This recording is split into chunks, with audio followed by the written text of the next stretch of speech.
Abaya.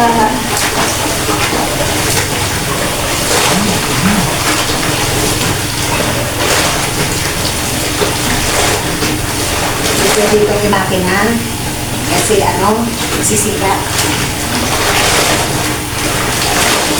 Talagang lalagyan mo na talaga ito sa shampoo. Hindi mo siya pwedeng makina. Sisira. May design na kasi yan.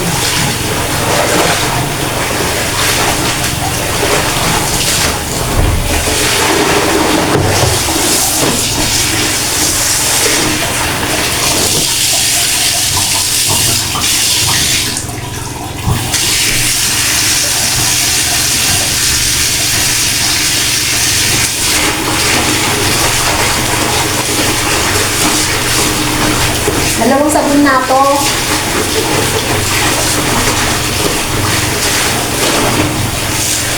Iwan ko muna si RMD dun sa isang cellphone.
Yan ang buhay, katulong.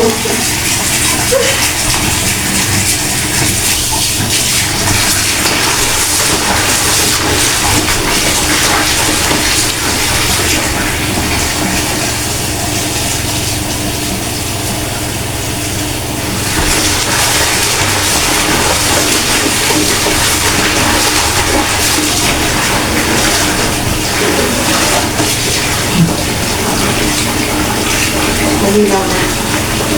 Malinaw na yung tubig mo.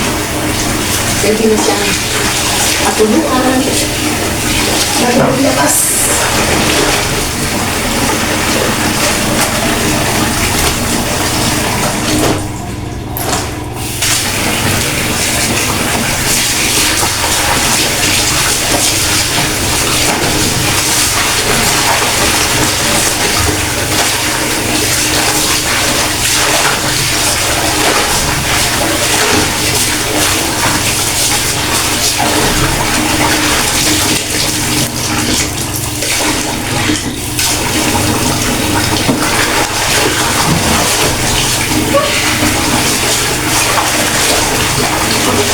Kaya ako minamadali, mayroon pang trabaho sa kusina.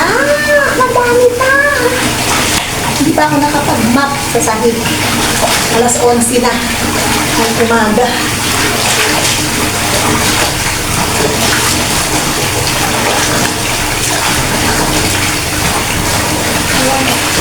Ayun na. Pwede na yan.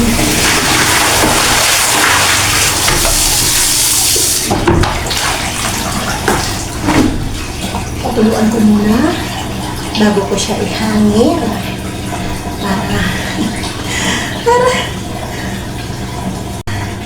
patuluan ko muna siya bago ko siya ihangin para mas maganda ang laban. Uy, kasi pag tumulo na siya, pwede ko na siya dalhin sa labas, mahangin, doon lang matutulo na. Hiniwan ko si RMG doon sa kabilang cellphone. Ay naku, araw-araw kasi ang dami niyang dalang gamit na marami, kaya pinaagad ko na para yung ibibigay niya uli mamaya ay para bukas ko na gagawin kasi naghahantay pa yung isang tambak na trabaho sa kusina. Ay, Diyos ko. Makikita lang ninyo ang aking trabaho. Ganun talaga. Hindi tayo kikita pag hindi tayo maghihirap. Ayan ang aking trabaho. Ayan ang kusina ko. Oh. Umaandar si makina. Andyan ang kusina. Andyan ang hugasin. Hindi pa ako tapos. Nakasalang yung pagkain nila mamaya. Kasi karne yan. Kailangan kong muna yung palambutin mabuti. Ayan. Ang aking kusina. Oh. Saan ka pa? Hindi pa ako nakapag-map. Marumi pa ang bahay ko.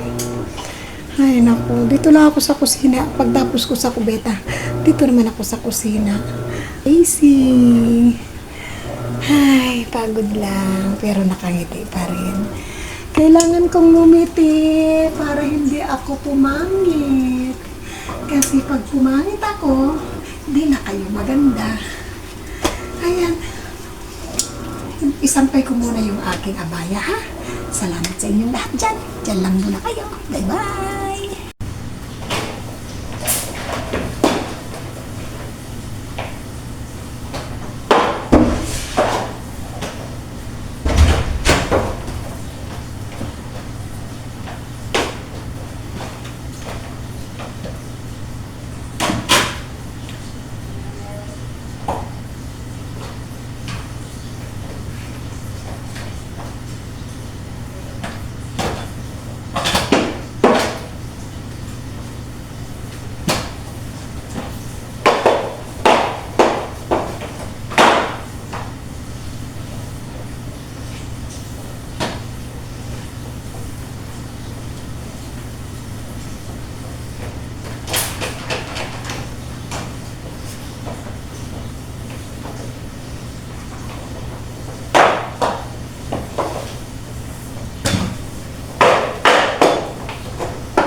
Halip, tabi halip. Yan na, go, sis ma, go kurpa. Go kurpa, yan na. Pimoy, ana sawi halip, tay. Yan na, go, nagising ang bata. Yan, tignan mo, yan ang trabaho ko. Habang naglilinis, habang tulog ang bata. Pero pag nagising, ayan na. Yan ang trabaho ni Ate Daisy, yan ang trabaho ng nanay niyo. Halip? Yes, this way. Go inside. Ana sawi halip. Yan na, go. Yan na. Okay. Ay, Panginoon ko. Yan, nagising ang bata. Kaya, pahinga muna. Yan, nag-rocker pa ha. Sabi halipa. Yan. Tayip. Nung nagising si Alaga, hininto ang pagmama. Binigyan ng gatas. Pinahiga. Insya-Allah matulog na. Ayan, natapos na rin ang pagmamap dyan sa hallway. Yung dinaanan kanina ng abaya kasi tumutulog. Kaya minap ko na para mamaya pagdating ng babae, puno na yung sahig. Ayan, maraming salamat sa inyong lahat mga anak. Ayan talaga ang buhay ng isang OFW. Si nanay, pag oras ng trabaho, ganito lang ako. Hindi pwedeng magpaganda, hindi pwedeng magpa-sexy.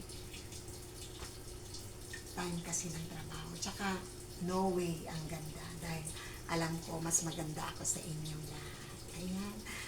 Maraming salamat sa inyong mga anak. At salamat sa love and support sa inyong lahat. Ayan. Thank you. God bless everyone. At inshallah, maka-pray natin si Tatay Dico para sa kaligtasan ng matanda. Pilipinas, Duterte pa rin. Thank you po. Bye-bye. Ingat!